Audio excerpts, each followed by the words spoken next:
Colorado Territory, 1872.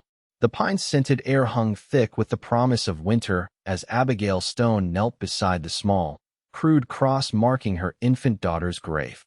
The bitter winds swept through the valley, carrying her prayers skyward as she traced the freshly turned soil with trembling fingers. "I have nothing left," she whispered, her copper hair whipping across tear-stained cheeks.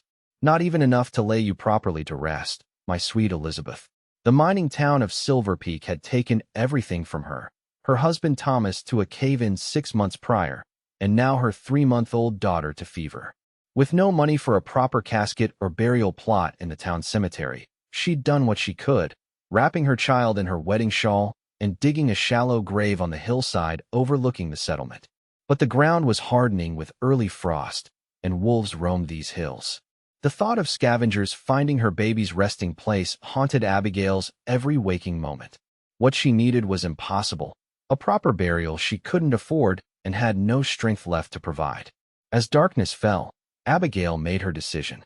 There was only one person in these mountains who might help her, the mysterious figure the townspeople whispered about but rarely saw. The Mountain Man. Hunter Zimmerman hadn't always lived apart from civilization.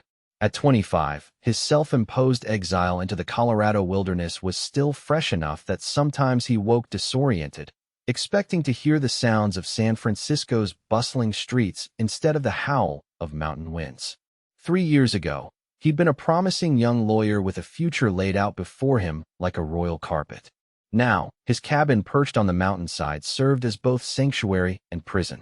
He ran a hand through his chestnut hair, longer now than he'd ever worn it in his previous life.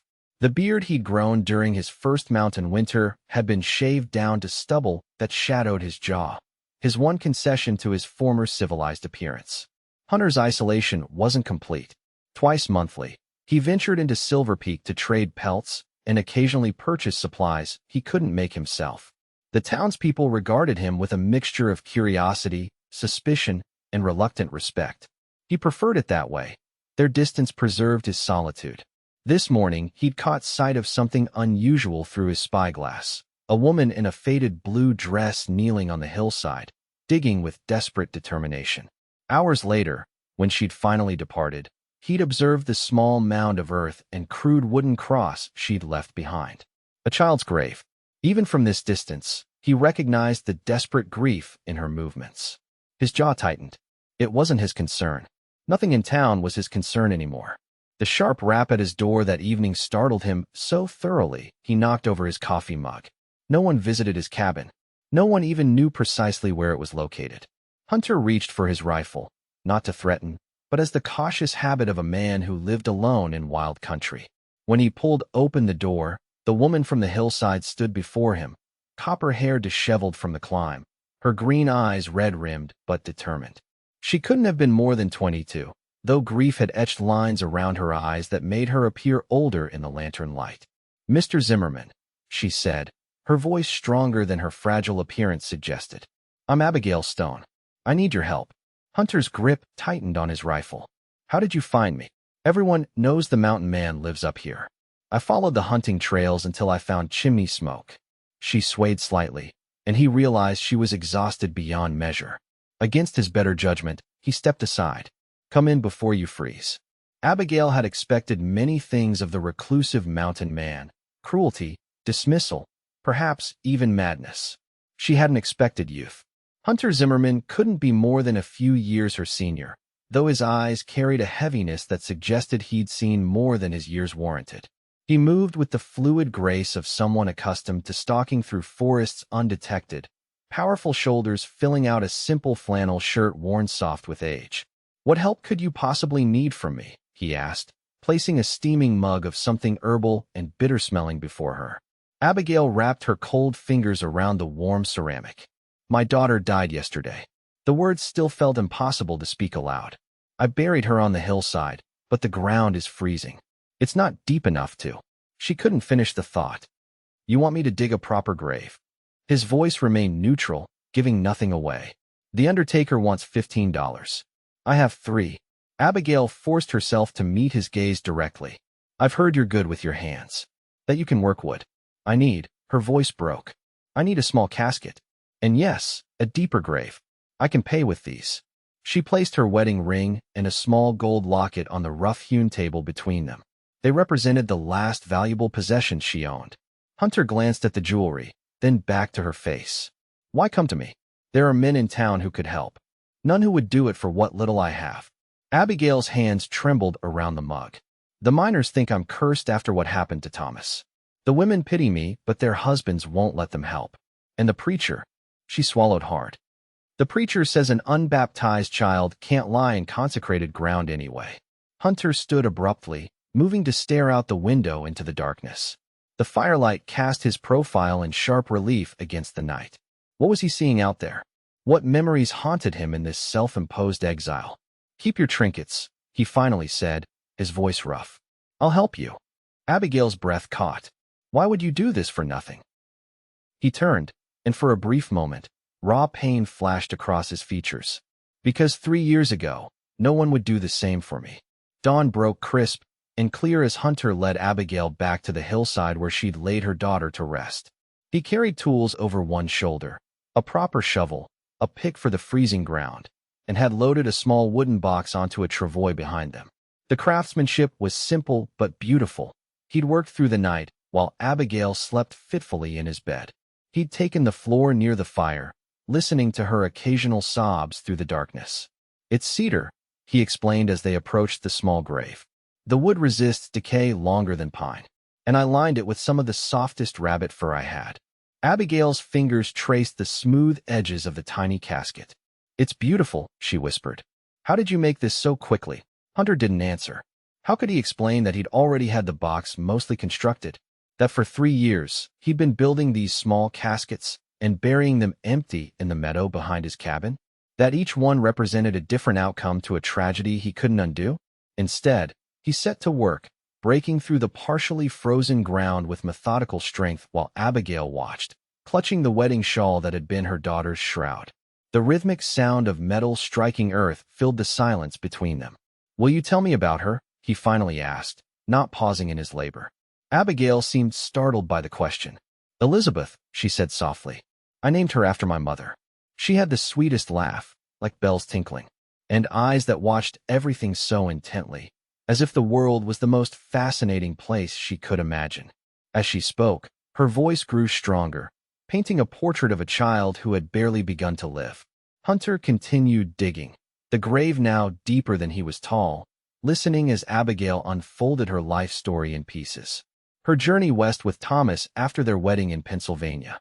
Their dreams of starting a new life in the Silver Boom. The cave-in that had crushed those dreams along with her husband. And now I have nothing, she concluded as Hunter finally climbed from the grave. No family, no money. The boarding house where I've been staying expects rent by week's end. Hunter wiped sweat from his brow despite the cold. What will you do? The only thing I can, Abigail replied with quiet dignity. The saloon is hiring serving girls. She met his gaze directly, challenging him to judge her. Instead, he surprised her. I need help with my trap lines, he said abruptly, and someone to tan hides while I hunt. The cabin needs work before winter sets in properly. Abigail's eyes widened. Are you offering me employment? Room, board, and a share of whatever we sell in town. Hunter looked away, suddenly uncomfortable with his own impulsiveness. It would only be until spring, when the pass is clear enough for you to return east if you wished. The offer hung between them, unexpected and potentially improper. A young widow living alone with a bachelor in the wilderness would spark gossip that could ruin what remained of her reputation. And yet, what reputation did she have to protect in a town that had already written her off as cursed? Before she could respond, the sound of approaching horses interrupted them. 3 men from town, the undertaker among them, rode toward the hillside. Mrs. Stone, called the undertaker, Silas Moore, his thin face pinched with disapproval.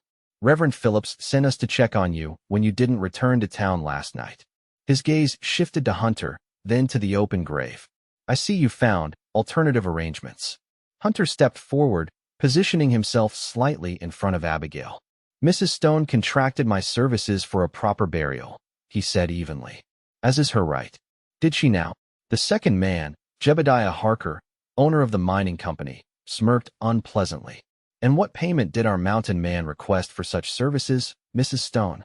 The implication hung ugly in the air.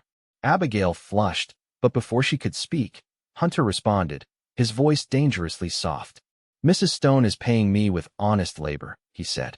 She'll be assisting me with my trap lines through winter. Moore's eyebrows shot up. Living alone with you in that cabin? I'm afraid we can't allow a respectable widow to compromise herself in such a manner. My respectability is no concern of yours. Abigail finally spoke up. And neither is my choice of employment. Perhaps not, said the third man, whom Hunter recognized as the town's mayor. But the child's burial is. That hillside belongs to the mining company, not to you, Mrs. Stone. You have no right to place a grave here without permission. Abigail paled. But the town cemetery requires payment and proper documentation, Moore interrupted smoothly. Which you lack. Hunter felt something dangerous stirring inside him, an emotion he hadn't allowed himself to feel in years. Righteous anger. What exactly are you suggesting, gentlemen? He asked quietly. Harker gestured to the open grave. That the child should be moved immediately to Potter's Field, where the indigent belong. Abigail felt her world tilting sideways. Potter's Field was little more than a mass grave on the outskirts of town, where the unknown, the criminal, and the destitute were buried with little ceremony and less care. The thought of her precious Elizabeth lying there, unmarked and forgotten, was unbearable. Before she could speak, Hunter stepped forward, his lean frame suddenly imposing as he stood toe-to-toe with Harker. This child will be buried properly, he said, each word precise and measured, with a marker bearing her name. If not here, then elsewhere. But I promise you this. If you force this mother to lay her child in Potter's Field, I will ensure that every trapper, every hunter, every independent prospector for 50 miles knows exactly what kind of men run Silver Peak.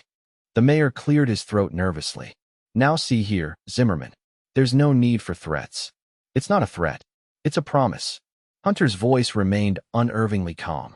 How long do you think your town survives if the supply of fresh game dries up? If no one brings furs or news from the outer territories? If prospectors take their findings to Durango instead? Harker scoffed. You overestimate your influence, mountain man. Do I? Hunter smiled without warmth. Test me.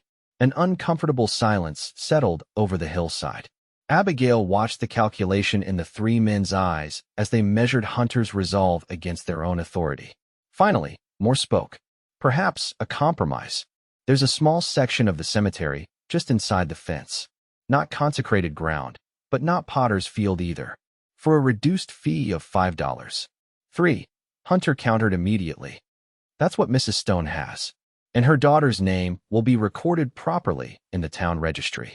More silent calculations, then a reluctant nod from the mayor. Agreed. We'll send men to transport the remains this afternoon. No need, Hunter said.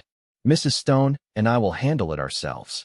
After the men departed, Abigail turned to Hunter in bewilderment. Why would you do that? Stand up to them for me, for us. Hunter knelt beside the small wooden casket, running his hand over the smooth cedar surface. Because no child deserves to be forgotten, he said quietly, and because no parent should have to beg for dignity in their grief. For the first time since her daughter's death, Abigail felt something other than despair, a tiny spark of gratitude, of human connection that promised she wasn't completely alone in the world. Your offer, she said hesitantly, to work through winter, does it still stand? Hunter looked up, surprise flickering across his features. Yes, though after what just happened, you should know it might make things difficult for you in town. Abigail straightened her shoulders. Things are already difficult. At least this way, I'll have honest work and... She paused, searching for the right words. And someone who was kind when I needed it most. As they prepared to carry Elizabeth to her final resting place, neither could have predicted how their improvised partnership would alter the course of their lives, or what secrets would emerge as winter settled over the mountains. The following weeks brought an uneasy routine to Hunter's cabin. Abigail took the bed while he continued to sleep near the fire. During days, he taught her to check trap lines, to skin and stretch hides, to recognize the valuable furs from the common.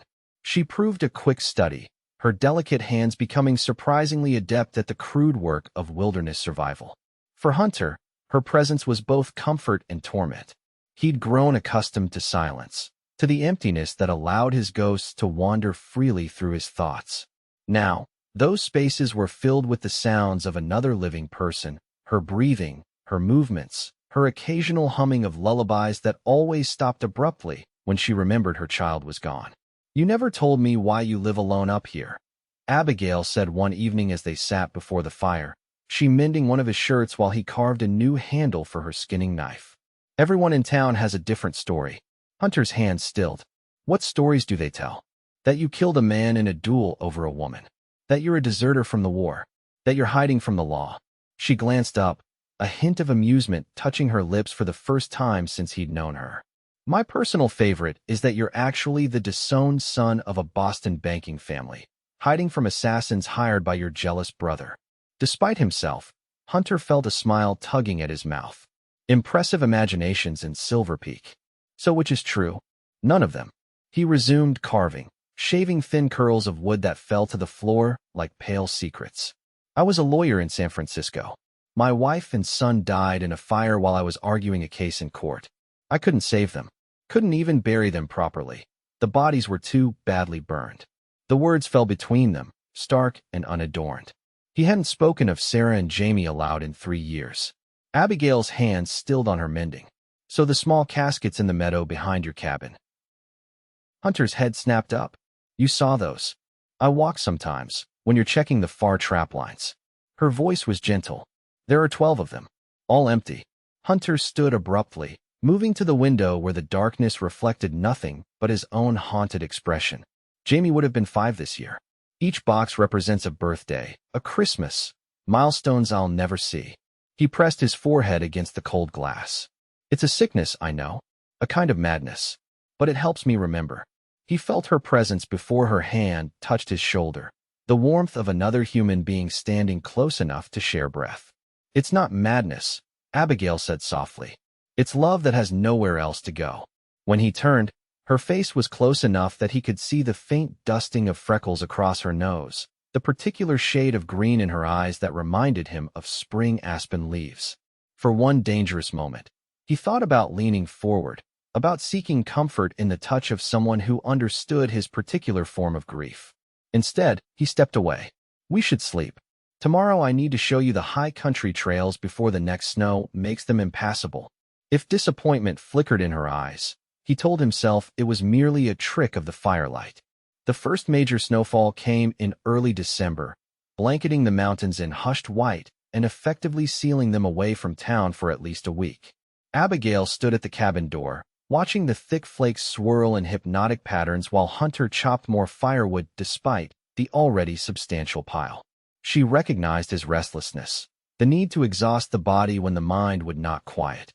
She felt it herself, especially in the endless dark hours when sleep evaded her. The physical labor of mountain life had been her salvation, leaving her too tired most nights to lie awake remembering Elizabeth's tiny fingers or Thomas's laugh. Yet as the weeks passed, she found herself watching Hunter more often than was proper. The way his shoulders moved beneath his shirt as he skinned a deer. The surprising gentleness of his hands as he showed her how to set traps that would kill quickly and humanely. The rare smile that transformed his solemn face into something youthful and heart-stopping. She was attracted to him. There was no use denying it to herself. But was it genuine feeling or merely the desperate need to feel something other than grief? To remind herself she was still alive when so much of her had died alongside her family? "We should check our supplies," Hunter said, breaking into her thoughts as he carried an armload of wood inside. Snow melted in his hair, dripping onto his flushed cheeks. "We might be snowed in for weeks if this keeps up." Abigail nodded, moving to the small pantry they'd stocked together. "We have flour and coffee enough. Dried meat, beans, preserves." She paused, realizing that Christmas was approaching. "I wish we had something sweet. It doesn't feel like December without something special to mark the season." Hunter hesitated, then reached high on a shelf, bringing down a small burlap bag she hadn't noticed before. "I've been saving this," he said, opening it to reveal crystallized honey and dried berries. "It's not much, but we could make honey cakes if you know how." The thoughtful gesture touched her deeply. "I do. My mother taught me." Abigail took the bag, their fingers brushing momentarily. "Thank you, Hunter." That evening, as the smell of honey cakes filled the small cabin, Abigail found herself telling stories of Christmases from her childhood in Pennsylvania. Hunter listened intently, occasionally offering a memory of his own. San Francisco decorated for the holidays, the small wooden horse he'd carved for Jamie's first Christmas. When the cakes were done, they sat before the fire sharing the simple treat. Abigail couldn't help noticing how the firelight softened Hunter's features, making him appear closer to the young man he must have been before tragedy rewrote his life. "I have something for you," he said unexpectedly, reaching behind his chair to retrieve a small package wrapped in buckskin. "I've been working on it when you sleep." Surprised, Abigail unwrapped the gift to find a delicately carved wooden box. The lid featured an intricate design of wildflowers, columbines, and Indian paintbrush like those that had grown near Elizabeth's first grave. When she opened it, a gentle melody began to play, a music box, cunningly crafted from memory and scraps. "It's a lullaby," Hunter explained, suddenly self-conscious. "I thought, for your memories of Elizabeth. Somewhere to keep them safe." Tears filled Abigail's eyes as the sweet notes filled the cabin. Without thinking, she moved to kneel beside his chair, taking his hand in hers. "No one has ever given me something so precious." Hunter's fingers tightened around hers. "Abigail." Whatever he might have said was interrupted by a sharp pounding at the door. They jumped apart like guilty children, Hunter reaching instinctively for his rifle as he moved to answer. When he pulled the door open, Silas Moore stood on the threshold, snow caked on his heavy coat, his face grave. "Zimmerman," he nodded curtly. "Mrs. Stone, apologies for the intrusion, but I've ridden through the storm with urgent news from town." Abigail stepped forward, anxiety clutching at her throat. "What's happened?" Moore stamped snow from his boots, accepting Hunter's silent invitation to enter. "There's been a development regarding your husband's death, Mrs. Stone. Evidence has emerged suggesting the mine collapse wasn't an accident." Hunter watched Abigail's face drain of color as Moore continued explaining. "According to new testimony from a miner who'd been too afraid to speak earlier, safety supports in the shaft where Thomas Stone died had been deliberately compromised. The foreman was cutting corners to increase production," Moore explained, accepting the coffee Abigail mechanically prepared. "Harker claims he knew nothing about it, of course." "Of course," Hunter said dryly. "And this sudden confession comes months after the fact because the miner was dying, consumption. Made a deathbed confession to the preacher last week." Moore shifted uncomfortably. "There's more. The mining company is offering compensation to settle any potential claims before they become public knowledge." Abigail's hands trembled as she set down her cup. "Compensation. $500. Moore named a sum that represented a fortune to someone in Abigail's position, provided you sign papers absolving the company of any wrongdoing." "Blood money," Hunter said flatly. "Justice," Moore countered, "or as close as Mrs. Stone is likely to get." Abigail looked between them, her mind visibly racing. $500 meant freedom, a ticket east, perhaps a small business, certainly escape from the hardscrabble existence that had claimed her family. "I need to think," she finally said. Moore nodded, rising. "Harker's representative will be in town until month's end. After that, the offer expires." He turned to Hunter. "I'll need shelter until morning when the storm might ease."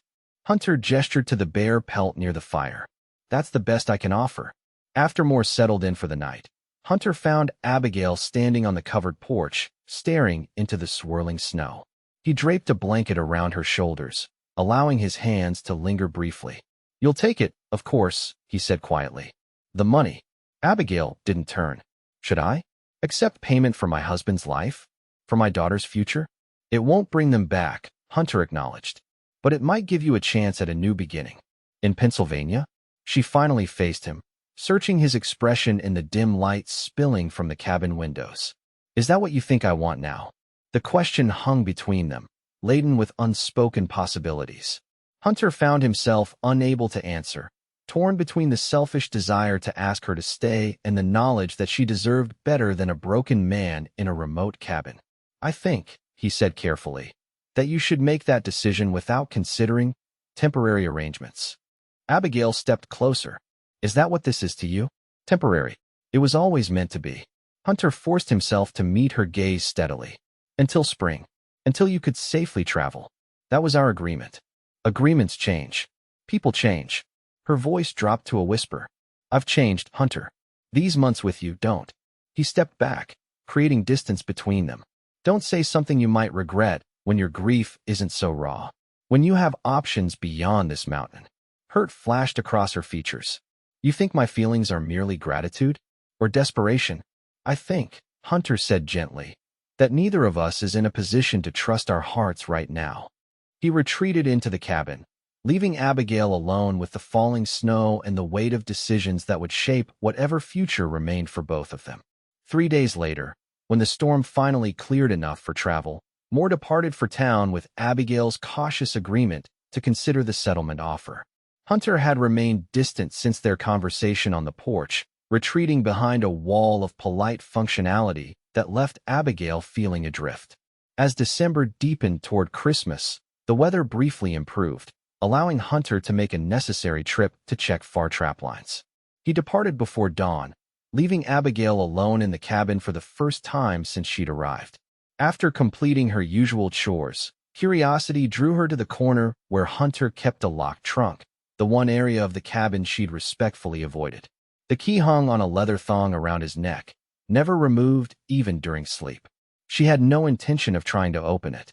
Yet as she ran her hand over the worn wood, she noticed a folded paper that had slipped partially beneath the trunk, as if hastily stored away.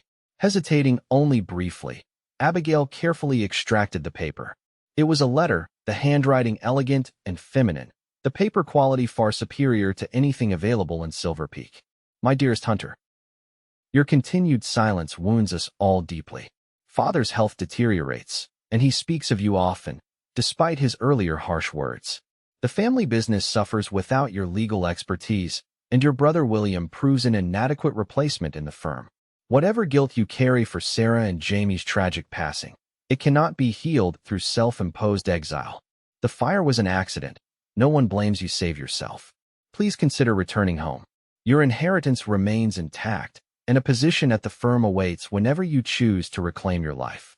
Asterisk with enduring affection. Your cousin Eleanor.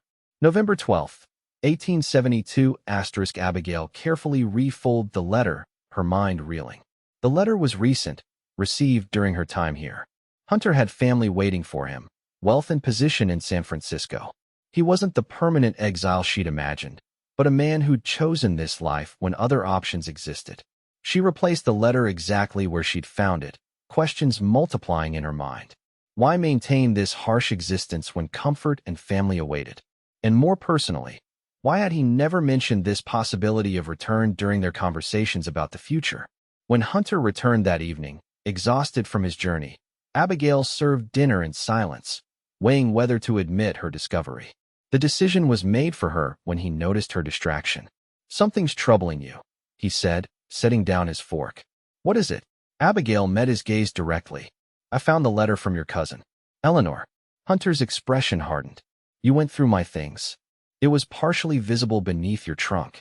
I shouldn't have read it, but I did. She leaned forward. Why didn't you tell me you have family waiting for you? A life you could return to? Because that life is dead to me. His voice was flat. Just as your life in Pennsylvania is likely closed to you now. That's not the same thing at all, Abigail protested. I have no family left. You have people who love you, who want you to come home.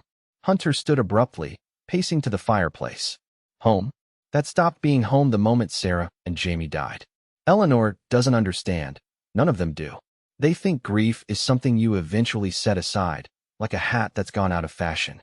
And you think it's something you wear forever, like a hair shirt? Abigail challenged, rising to face him. You think Sarah would want this for you? This half-life? Don't speak of what Sarah would want, he warned. You didn't know her. I know what it is to lose a husband, Abigail fired back. And yes, a child. Does that give me no right to speak? Thomas wouldn't want me to spend my life frozen in the moment of his death. Elizabeth deserves better than a mother who refuses to live because she's gone. Hunter's jaw clenched. It's not that simple. It is that simple, Abigail insisted, stepping closer. We honor them by living, Hunter, not by hiding away, building empty caskets for ghosts. His hand shot out, gripping her wrist, not painfully, but with urgent intensity. And what would you have me do? Return to San Francisco? Pretend those years never happened? Pick up my law books and argue cases while trying not to remember that I was in court when my family burned alive. I would have you choose life, Abigail said softly, not pulling away from his grip. Whether in San Francisco or here or somewhere entirely new. But choose it fully, not this half-existence where you're neither living nor dead. For a moment, Hunter's expression cracked, revealing the raw pain beneath his carefully maintained control. Then abruptly, he released her wrist and stepped back. You should go to town tomorrow, he said, his voice distant once more. Accept Harker's settlement. Start fresh somewhere. The weather will hold for travel. And you? Abigail asked, heart sinking at his renewed withdrawal. Hunter turned away. I'll continue as I have been. That night, as they lay in their separate sleeping spaces, Hunter by the fire, Abigail in the bed, neither slept. The weight of unspoken words and potential futures hung in the darkness between them, heavier than the mountain snows piled against the cabin walls. Morning brought unexpected visitors. Hunter had just finished saddling a horse for Abigail's journey to town when the sound of approaching riders drew them both outside. 3 men on horseback emerged from the tree line. The mayor, more the undertaker, and a stranger in expensive Eastern clothing. Mrs. Stone, the mayor called as they approached. Mr. Zimmerman. Apologies for the intrusion, but Mr. Harker's lawyer insisted on delivering the settlement papers personally. The stranger dismounted, revealing himself to be a thin, precise man with gold spectacles and a sour expression. Mrs. Abigail Stone? When Abigail nodded, he continued briskly. Harrison Wells, representing Silver Peak mining interests. I brought the paperwork for your consideration. Hunter watched as Abigail stepped forward to accept the documents, noting how she stood straighter, her copper hair neatly braided, wearing the cleanest of her simple dresses. She'd prepared for this moment, prepared to reclaim her independence with this blood money that would never truly compensate for her losses. As she read through the papers, Hunter found himself imagining the cabin without her, returned to its previous silence, but now with the memory of her voice, her movement, her quiet strength haunting the corners. The prospect left him hollow in a way he hadn't anticipated. There appears to be a condition here I wasn't informed of, Abigail said suddenly, looking up from the papers with a frown. This states that I relinquish any claim to Thomas's outstanding wages as well as the settlement amount. Wells nodded impatiently. Standard legal language. Your husband's final wages were forfeited when he failed to complete his contract term. Failed to complete. Abigail's voice rose incredulously. He was killed in your mine. Due to actions taken by a foreman who has since been dismissed, Wells countered smoothly. The company's generosity in offering this settlement at all should be recognized, Mrs. Stone. Hunter stepped forward, unable to remain silent. How much are these outstanding wages? Wells glanced at him dismissively. Approximately $75. A trivial amount compared to the settlement. Not trivial to a widow who's lost everything, Hunter said evenly. Those wages are legally hers regardless of any settlement. I'm afraid that's not correct, Wells replied with the smugness of a man accustomed to legal superiority. Mining contracts in this territory clearly state that wages are forfeit only in cases of worker negligence or voluntary abandonment, Hunter interrupted. Neither applies in cases of death, particularly death resulting from company negligence. Wells blinked, visibly reassessing the mountain man before him. You seem unusually familiar with contract law, Mr. Zimmerman. Hunter smiled thinly. I find it pays to understand one's rights in all territories. An uncomfortable silence fell as Wells recalculated his approach. Finally, he sighed. Perhaps the company could include the outstanding wages as a gesture of goodwill. $75 added to the settlement amount. And remove the clause requiring Mrs. Stone to leave the territory within 30 days, Hunter added, having spotted that requirement further down the page. Abigail's head snapped up. Leave the territory? A precautionary measure, the mayor interjected hastily, to prevent any unpleasantness regarding the circumstances of the accident becoming more widely known. You mean to silence me? Abigail translated, anger coloring her cheeks. To prevent me from speaking about how your mining company killed my husband through negligence, then offered money to make me disappear. Wells cleared his throat. Mrs. Stone, please consider your position carefully.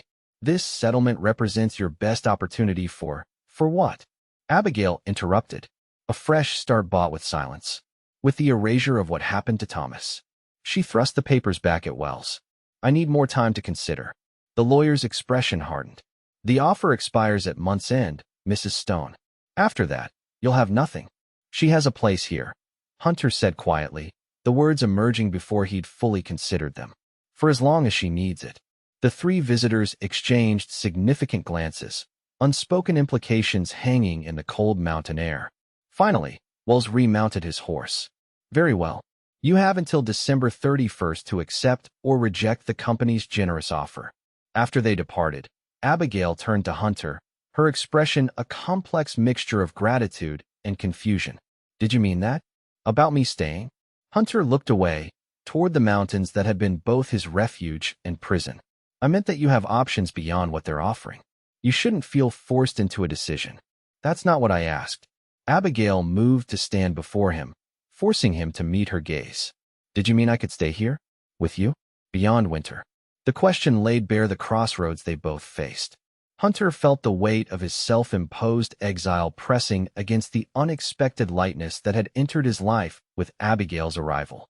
I can't offer you much of a life here, he finally said. It's hard country. Lonely. You deserve better. Shouldn't that be my choice? Abigail reached for his hand, her touch warm against his cold fingers. What if I don't want better? What if I want this life, this mountain? What if I want you, Hunter? The words hung between them, honest and terrifying in their simplicity. Hunter found himself standing on the edge of a precipice, the drop before him both frightening and exhilarating. To allow himself to care again, to build something new atop the ashes of his former life. Could he do it?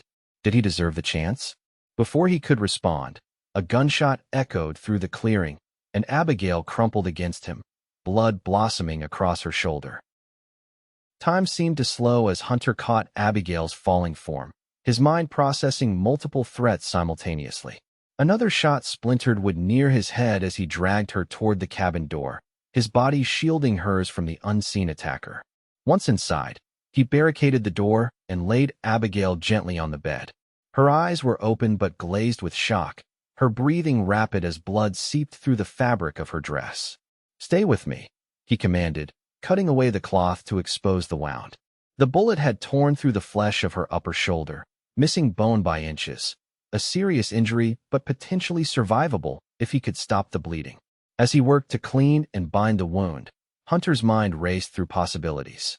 The shot had come from the eastern ridge, a difficult angle that suggested a skilled marksman. Not random violence, but targeted. Hunter, Abigail whispered, her face pale. Who would? Shoot, don't try to talk. He finished securing the bandage, then moved to the window, keeping low as he checked for movement in the trees. I need to get you to a doctor. Town's too far, she managed, wincing as she tried to shift position. I'll never make it. You will. Hunter's voice brooked no argument as he gathered supplies, medicines, bandages, his rifle, ammunition. Because I'm going with you. Another shot cracked through the window, sending glass shards flying across the room. Hunter ducked, then crawled to his trunk, unlocking it swiftly to retrieve a revolver he rarely used. As he loaded it, his mind calculated odds and angles, the old lawyer's brain merging with the survivalist he'd become. Can you stand? He asked Abigail, returning to her side. She nodded weakly, allowing him to help her upright. Blood had already seeped through the bandages, but her eyes remained focused, determined. The back door, she suggested. Through the lean-to. Hunter nodded approvingly. The lean-to offered cover from the shooter's position, potentially allowing them to reach the horses without being seen. Stay low. Move when I tell you. They made it to the horses in a series of heart-stopping dashes between cover, each moment expecting another shot. When none came, Hunter's unease only deepened. Either the shooter had left, unlikely, or was repositioning for a better angle. He helped Abigail onto his most gentle mare, then mounted his own horse, leading them not toward the main trail to town, but toward a less obvious game path that wound through dense forest. Why would someone shoot me? Abigail asked as they rode, her voice thin with pain. I'm nobody. I have nothing worth taking. You have a potential settlement that could reveal mining company negligence, Hunter reminded her grimly. If you died in the wilderness, the claim would die with you. Abigail's eyes widened. You think Harker ordered this? I think $500 is nothing compared to what he'd lose if word spread about unsafe conditions in his mines. Hunter guided them deeper into the forest as snow began to fall, obscuring their tracks. Every investor would pull out. Every miner would demand higher wages for the risk. His empire would crumble. They rode in tense silence for nearly an hour, the forest growing darker as clouds thickened overhead. Abigail's strength was visibly fading, her posture slumping despite her efforts to remain upright.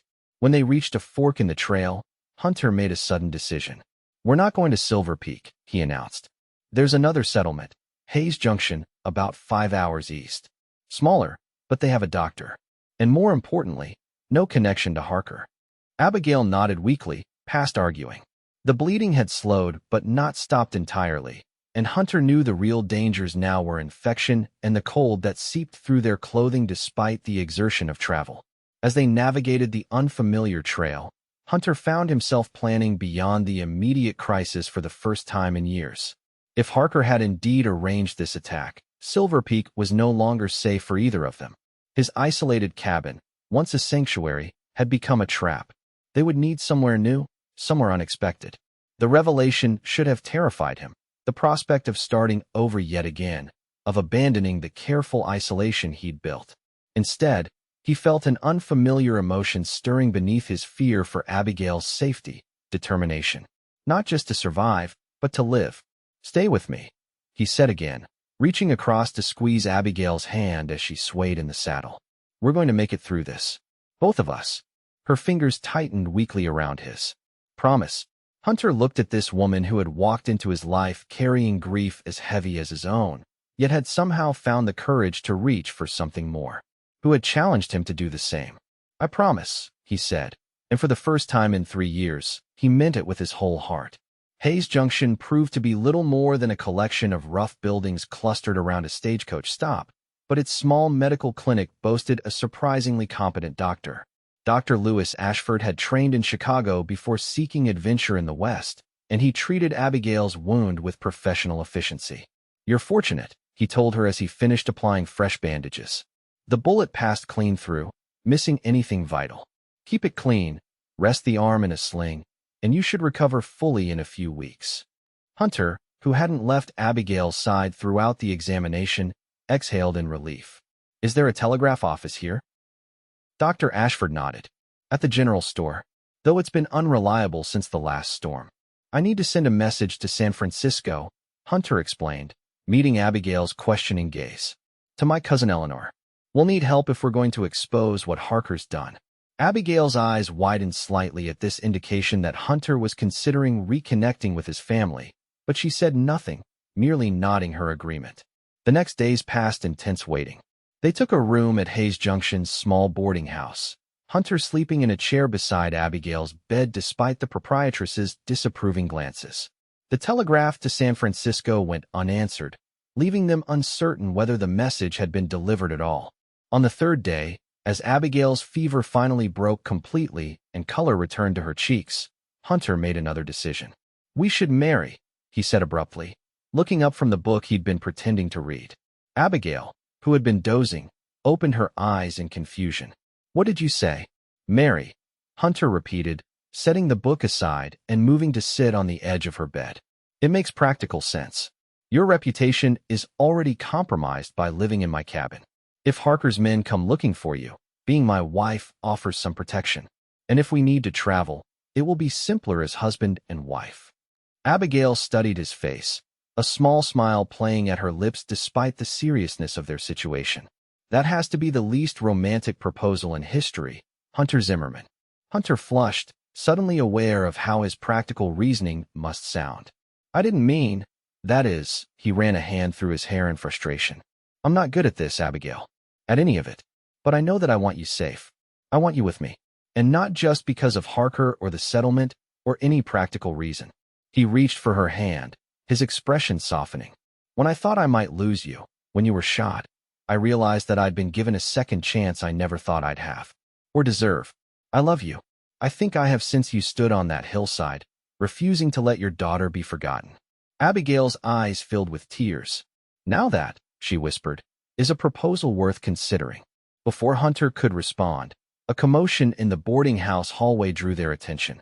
Voices raised in argument, then heavy footsteps approaching their door. Hunter reached for his revolver just as a sharp knock sounded. "Mr. Zimmerman?" called an unfamiliar voice. "Mrs. Stone? I have an urgent message from San Francisco." Hunter opened the door cautiously to find a well-dressed man in his 40s, accompanied by the uncomfortable-looking boarding house proprietress. "Forgive the intrusion," the man said, tipping his hat. "I'm William Zimmerman, Hunter's brother. Eleanor received your telegraph." The revelation of William's arrival threw Hunter's world into further chaos. His brother, 5 years his senior and always his father's favorite, stood before him like a ghost from another life, bringing with him all the complications Hunter had fled. "Father is dying," William explained once they had privacy. The boarding house proprietress dismissed with assurances that everything was proper. "The doctor gives him months at most. When Eleanor received your telegraph about needing legal help against some mining company, I decided to come myself." Hunter paced the small room, hyper-aware of Abigail watching the brothers' reunion from her bed. "I didn't ask for your help specifically, Will."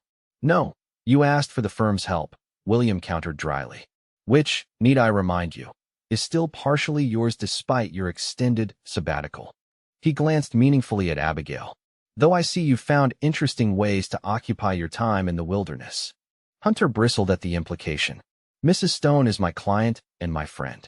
She's being persecuted by a powerful man because she refused to be silenced about her husband's wrongful death. And someone shot her for it." William raised an eyebrow. "That seems extreme, even for frontier justice. Jebediah Harker owns half the county." Abigail spoke up, her voice stronger than it had been in days. "Including the sheriff. If news spread about the unsafe conditions that killed my husband and others, he'd lose everything." William turned his attention fully to Abigail, assessing her with the shrewd gaze Hunter remembered from countless courtroom victories. "You have evidence of this negligence?" A witness statement from a dying miner, taken by the local preacher. Abigail met his gaze steadily. "And my husband's own journal, where he documented the shortcuts being taken. I kept it hidden after his death, fearing something like this might happen." Hunter stared at her in surprise. "You never mentioned a journal." "Because I didn't know who to trust," Abigail replied simply. "Not until now." William nodded thoughtfully. "That could be enough, especially if we can find other miners willing to corroborate once they know they have legal protection." He turned back to Hunter. "I assume you were planning to use the settlement offer as leverage?" Despite his complicated feelings about his brother's sudden appearance, Hunter felt a familiar excitement stirring, the intellectual challenge of building a legal strategy. The settlement itself is admission of wrongdoing. If we can prove Harker attempted to silence Mrs. Stone permanently, then we have him for attempted murder as well as negligence, William finished, the brothers falling into their old pattern of completing each other's thoughts. "Clever. You haven't entirely lost your legal mind in these mountains after all." For the next several hours, the three of them constructed a plan. William would return to Silver Peak as a potential investor in the mines, gathering information while Hunter and Abigail remained safely away in Hayes Junction. Once sufficient evidence was compiled, they would bring formal charges not in the local court, but in Denver, where Harker's influence was diluted. "It's risky," William cautioned as their discussion wound down. "Harker won't go down without a fight. And Hunter," he hesitated, glancing between his brother and Abigail. "Father is asking for you. Whatever your plans after this business concludes, I hope they include a visit to San Francisco." After William departed the next morning, Abigail found Hunter standing at the boarding house window, watching his brother's figure disappear down the muddy street. "You look like him," she observed quietly. "Around the eyes especially." Hunter smiled faintly. "He got all the charm and social graces. I got the stubborn streak." "And the courage," Abigail added, moving to stand beside him despite her injured arm. "Will you go? To see your father?" Hunter sighed, the question weighing heavily. "I don't know. We didn't part well. After Sarah and Jamie died, he expected me to return to work, to function normally. When I couldn't, he shook his head. He called it weakness, said I was dishonoring their memory by falling apart." Abigail slipped her good hand into his. "And now I understand we were both right, in different ways." Hunter turned to face her fully. My father was right that life continues, that work and purpose matter. But I was right too, that grief needs its time and space. That some losses change you forever. And some discoveries do too, Abigail said softly, tilting her face up to his. You never answered my question yesterday, you know? About marriage. Hunter's heart raced as he gently pulled her closer. I believe I asked the question. You're the one who called it worth considering rather than giving a proper answer. Abigail laughed, the sound bright in the winter dim room. Yes, Hunter Zimmerman. I will marry you. Not for protection or practicality or any reason except that I love you. That somehow, in the midst of all this grief and danger, I found something I never expected to find again. Their first kiss was gentle, mindful of her injury, but filled with promise, of healing, of new beginnings, of a future neither had dared imagine months before. When they finally pulled apart, Hunter rested his forehead against hers. When this is finished, he promised, we'll build something new. Together. Whether here or in San Francisco or somewhere entirely different. I'd like that, Abigail whispered. A place where we can remember those we've lost without being imprisoned by grief. Where we might even, someday, hear children's laughter again. Hunter's throat tightened at the possibility. A family, a second chance, a life reclaimed from the ashes of what had been lost. I'd like that too, he managed. Very much. Spring brought justice and new beginnings. William's investigation uncovered not only evidence of negligence in Thomas's death, but a pattern of similar incidents covered up by bribes and threats. When confronted with the mounting evidence and the power of the Zimmerman legal firm behind it, Harker agreed to a settlement far larger than his original offer, enough to compensate all families who had lost minors to his dangerous practices. For Abigail, the victory was bittersweet. No money could replace Thomas or Elizabeth, but the knowledge that other families might be spared similar tragedy brought a measure of peace. The attempt on her life was traced to a hired gun who, when captured, quickly implicated Harker in exchange for leniency. On a bright May morning, with wildflowers carpeting the mountain meadows, Hunter and Abigail stood before a justice of the peace in Denver. William served as witness, his initial skepticism about their relationship having mellowed to genuine happiness for his brother's second chance at love. I have something for you, Hunter told Abigail after the simple ceremony, leading her to a quiet corner of the hotel garden. He placed a small package in her hands, another wooden box, similar to the music box he'd made her at Christmas. Inside lay two delicate wooden figurines, a man and a woman standing together. These aren't meant to replace the ones we've lost, Hunter explained as Abigail traced the carvings with gentle fingers, but to stand alongside their memory. Our past shapes us, but it doesn't have to define our future. Abigail looked up at her new husband, tears shining in her eyes. What does our future hold, then? Have you decided about your father's invitation? In the weeks since their confrontation with Harker, they had debated their next steps. Hunter's father, learning of his son's return to legal work, had sent a formal request for both Hunter and his new bride to visit San Francisco. The invitation represented more than just a journey west. It signaled potential reconciliation and possibly a return to Hunter's former profession. I think, Hunter said slowly, that we should visit. Make peace if we can. But afterward, he took her hands in his. I've purchased land near Pikes Peak. Enough for a small ranch. Not as isolated as my cabin was, but not as crowded as a city either. Somewhere between the two extremes, like us. Abigail's face lit with joy. A place of our own. Truly. Hunter nodded, his smile matching hers. With room for gardens. And horses. And perhaps, someday, children to fill it with noise and life. I'd like that, Abigail said, rising on tiptoe to kiss him. A home built not on forgetting, but on remembering properly. On honoring those we've lost by living fully. As they walked together through the garden, planning their journey west and their eventual return to Colorado, neither could have imagined the exact path that had brought them to this moment. A grieving widow's desperate plea on a hillside, a reclusive mountain man's unexpected compassion, a tiny grave that had somehow planted the seeds of new life for them both. Yet standing together in the spring sunshine, they understood that some journeys can only be seen clearly in retrospect, and that sometimes the most unexpected detours lead exactly where we're meant to be.